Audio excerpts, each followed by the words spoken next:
আসসালামু আলাইকুম। আমি কিছু কথা বলতে চাই মহিলারাকে নিয়ে।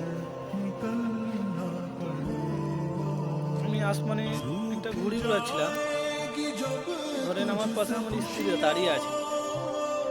তো দাঁড়িয়ে থেকে আমার স্ত্রী বলছে, এই যে আসমানে ঘুড়িটা উঠছে সেটা হলো আমি, এই ধাগাটা হলো তুমি। তো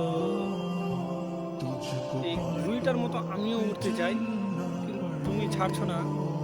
তো তখন তার স্বামী বলছে, বা আমি বলছি, যাও তোমার জন্য।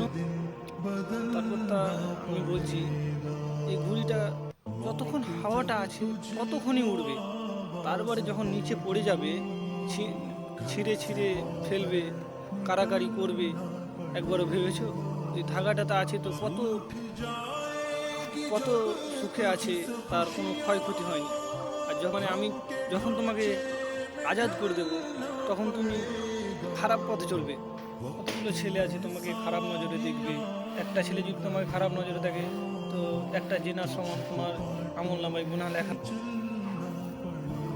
তো এটা দেখে যদি তোমরা কিছু বুঝতে পারো, দুনিয়াটা মেয়েদের জন্য কত কঠিন। তো